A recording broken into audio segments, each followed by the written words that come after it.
The X Factor was a little different this year. Okay, very different. There was no deadlock, the live shows were revamped and cut in number, there were far fewer sob stories, and each week Dermot revealed which act had come top of the public vote as well as bottom. But perhaps the most interesting change was contestants being allowed to perform their own songs at the live shows, rather than just covers. It resulted in an original song, Daimlo by Raksu, being chosen as this year's winner's single, a gamble which seemed to pay off this weekend as it entered the chart at number 2, beaten only by Ed Sheeran and Beyoncé's Perfect. Anyone tuning in this year expecting the old X Factor would have had a short, sharp shock, says Francis Taylor, TV critic for the Radio Times. We've seen a change in what viewers want from reality TV in recent years, so they moved away from that slightly dated karaoke, panto-style program that it has been for a long time. They wanted to get away from Wagner, Jedward, Rylan, Simon being horrible, booing, and they moved away from that by telling contestants they could play their own instruments and write their own songs. They're trying to create genuine stars that way, rather than getting people to do more cover versions that might get a Christmas #1 but not give them much chance of having a long career. While contestants like Lucy Spraggan auditioned with their own songs in previous seasons, this year the finalists were allowed to take their original material all the way to the live shows. The public responded extremely well. Interestingly, the two acts who took most advantage of the rule change, Grace Davies and Raksu, were the two who made it to last Sunday's final. Original acts seem to be the ones that were winning this year. Naughty Boy, who features on Daimlo, told Newsbay 5 Live after the final aired. I actually spoke to Simon Cowell about this. I was like, you know what the public are enjoying, just give them that. End of YouTube post by the X Factor UK. Viewers may be enjoying it, but the audience figures continue to decline year on year. This year's final was watched by an average of 5.2 million people. That figure will go up when catch-up figures come through, but it's safe to say the total number of viewers this year will be down on the 17 million who watched Matt Cardle win in 2010.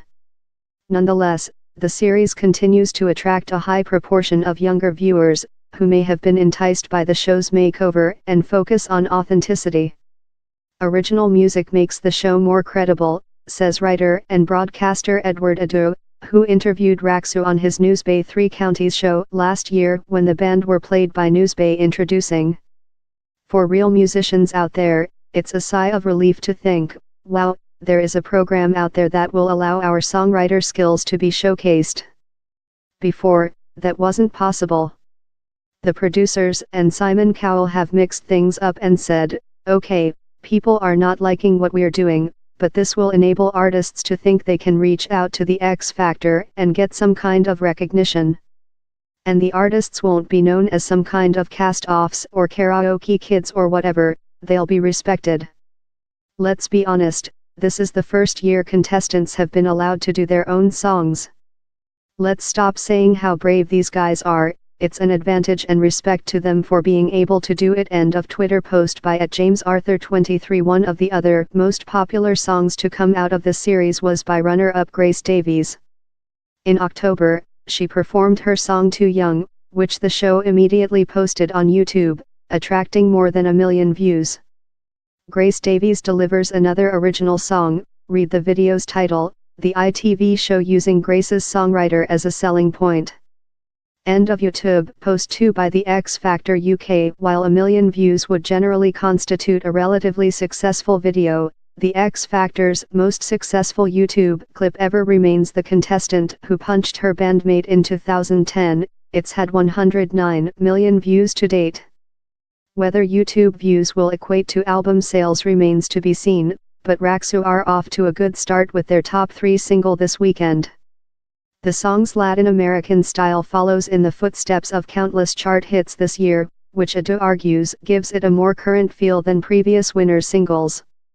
Reggaeton is one of those genres that's been around for ages, but songs like Mi Gente by J Balvin or Havana Camila Cabello have brought it to the mainstream, he says.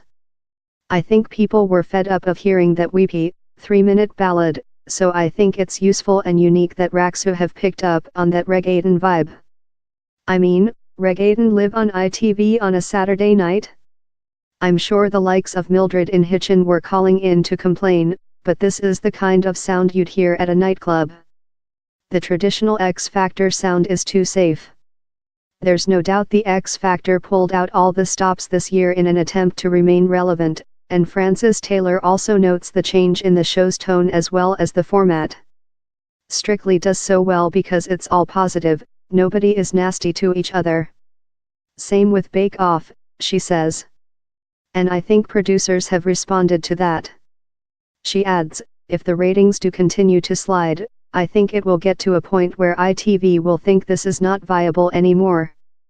But, like Dancing on Ice, I'd argue that when the X Factor's current contract is up, they should take a break for a few years. I think people would then actually love it, there'd be massive nostalgia over it. For now, while original music appears not to have saved the show's viewing figures, it may well prove to have dramatically improved the credibility and career prospects of the winners.